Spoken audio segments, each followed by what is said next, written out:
Cześć, witam Was w kolejnym odcinku rowerowych porad. Dziś przygotowałem dla Was test roweru Between Triban 100.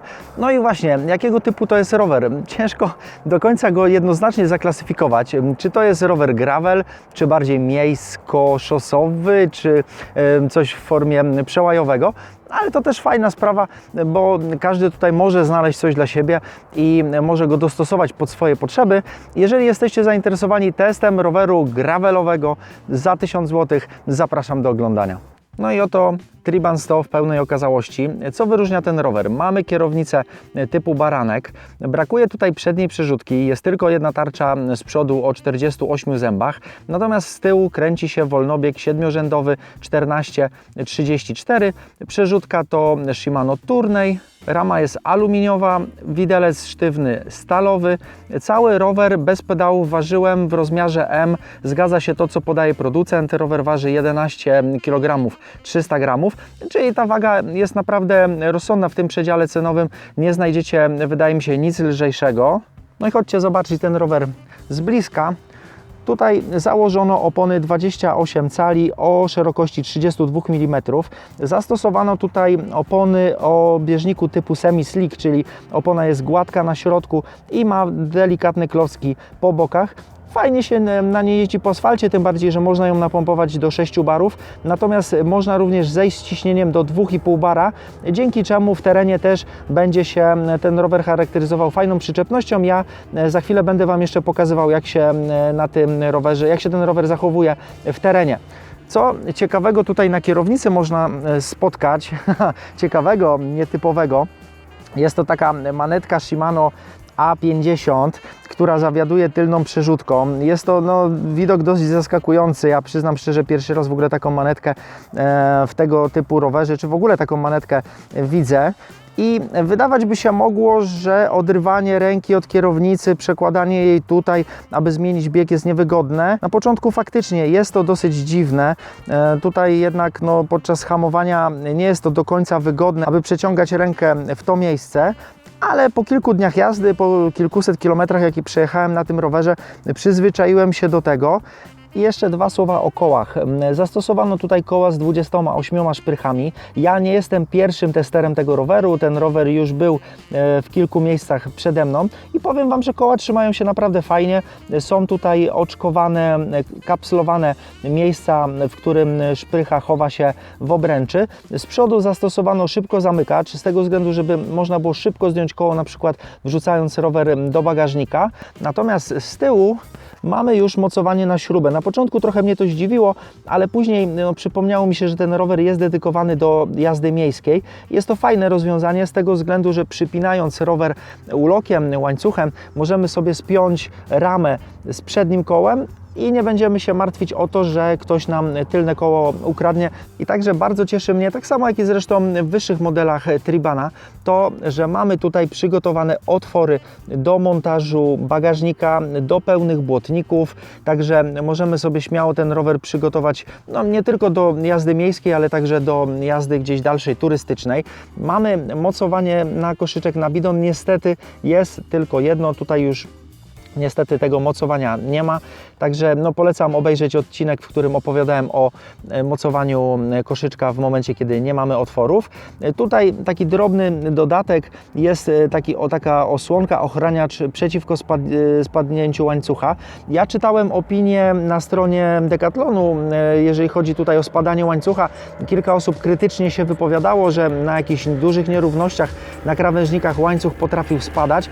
Mi się to nie zdarzyło, być może w momencie, kiedy łańcuch już bardziej się wyciągnie, będzie zużyty, wtedy może się tak pewnie zdarzyć, że będzie się słabiej trzymał i będzie spadał. Mi się to jak na razie nie zdarzyło, a uwierzcie mi, że naprawdę dosyć ostro ten rower traktowałem podczas jazdy. Aha, i jeszcze dwa słowa o miejscu na oponę. Tutaj mamy opony 32, ale śmiało zmieści się tu jeszcze trochę szersza, myślę, że 35, może nawet udałoby się 38C oponę tutaj załadować. Obręcze są o szerokości wewnętrznej zewnętrznej 15 mm, także spokojnie możemy właśnie taką 35, no 38, takie naciągane też się na taką obręcz zmieści. Natomiast w drugą stronę nie ma żadnego problemu, żeby założyć tutaj szosowe opony 28, 25 czy 23C. Także też będziemy mieli sporą uniwersalność i dowolność w wyborze opon.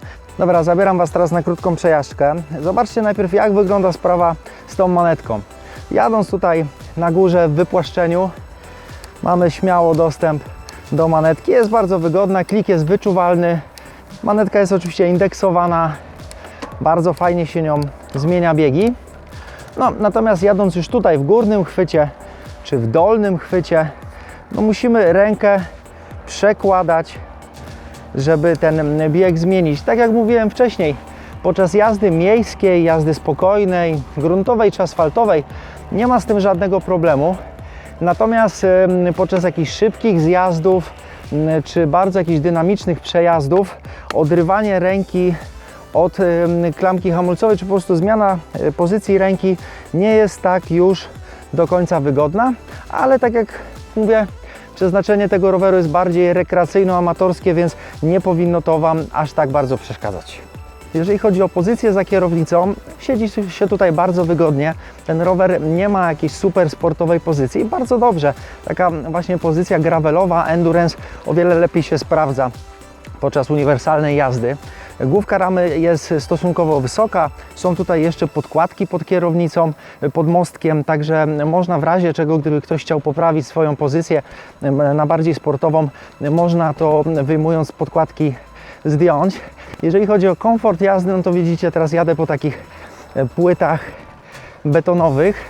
Nie jest to może najlepsze miejsce dla opon 32C.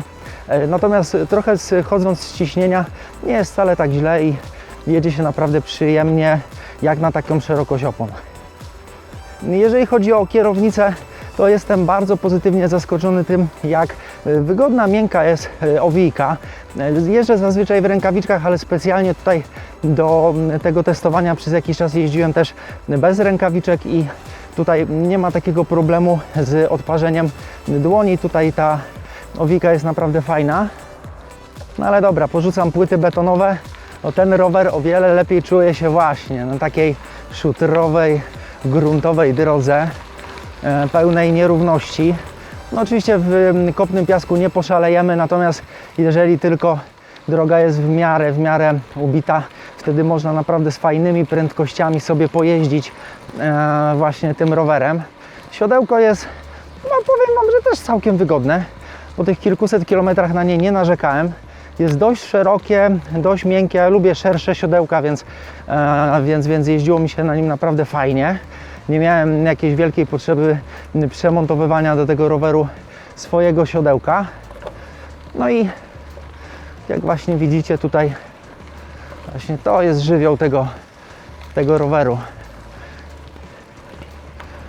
Drogi leśne, bardzo fajnie właśnie przy tym ciśnieniu opon wybiera nierówności. Rower nie jest może super komfortowy jak maszyny na karbonowym widelcu, ale ten stalowy, powiedzmy, że też daje sobie radę. Kurczę, no pamiętajmy o cenie tego roweru, to też nie można wymagać za 1000 zł, czyli rower w cenie takiego dobrego karbonowego widelca, żeby tutaj oferował taki komfort. No i właśnie na kopnym piasku jest, gdzie trzeba już zwolnić, ale jakoś sobie rower daje radę. Natomiast jeżeli chodzi o przełożenia w tym rowerze, no to nie ma się co oszukiwać, że napęd 1x7 spełni wszystkie oczekiwania. To nie jest super uniwersalny napęd z uniwersalnym zakresem. Z przodu ta tarcza 48, z tyłu najmniejsza zębatka na wolnobiegu 14 pozwoli Wam rozpędzić się do około 40 km na godzinę przy kadencji 90, więc to już jest naprawdę w porządku, jak na taki uniwersalny rower to jest w porządku prędkość. Natomiast z drugiej strony, na tym najlżejszym przełożeniu 48-34, tutaj można to porównać do szosowego napędu z kompaktową korbą 34-25, czyli już no, dość ciasno, to już jest takie przełożenie z tych twardszych, powiedziałbym, na jakieś ostre podjazdy. Natomiast porównując to do roweru trekkingowego z najmniejszą tarczą na korbie czy 26, to tutaj mielibyśmy 26-19, czyli to też ci, którzy mają rowery trekkingowe, no to mogą sobie tam sprawdzić, jak to wygląda. Także trzeba liczyć się z tym, że nie jest to idealny rower na jakieś mordercze podjazdy z sakwami, no chyba że dla osób z bardzo mocnymi nogami. Natomiast jeżeli tylko nie macie gdzieś jakichś super podjazdów u siebie, to takie przełożenia powinny wystarczyć. Podsumowując, jeżeli ktoś z Was szuka takiego uniwersalnego roweru typu gravel, typu taka bardzo komfortowa szosa i nie ma na to budżetu albo nie chce wydawać budżetu, nie wie, czy tego typu rower mu się spodoba, wtedy spokojnie jestem w stanie tego typu rower polecić. O, zobaczymy, może tu się uda przejechać. Uda się, super. Mogę tego typu rower polecić z tego względu, że wiecie, tu nie można od tego roweru wymagać tego samego, co od rowerów za 2-3 i więcej tysięcy złotych, ale powiem Wam, że patrząc na stosunek jakość-cena, to ja jestem tutaj bardzo, ale to bardzo pozytywnie zaskoczony tym, jak ten rower sobie po prostu radzi. Jeździ się naprawdę fajnie, ja się trochę przyznam szczerze, nie spodziewałem, że za tysiaka rower może być tak fajny. Oczywiście tutaj trzeba liczyć się z tym, że części się będą zużywać trochę szybciej. To nie będzie rower, który bez żadnego serwisowania przejeździ nam dziesiątki tysięcy kilometrów. Będzie to rower na dziesiątki lat bez żadnej wymiany. Ale jeżeli będziecie brali to pod uwagę, jeżeli zdacie sobie z tego sprawę, to taki rower naprawdę może dać dużo przyjemności z jazdy. Tutaj w ogóle nie czuć podczas jazdy, że on kosztuje tylko 1000 zł. Ok, ja jeszcze trochę tym tribanem pojeżdżę, poszukam sobie jakichś fajnych leśnych ścieżek do pośmigania, a tymczasem dziękuję Wam bardzo za oglądanie. Trzymajcie się, hej!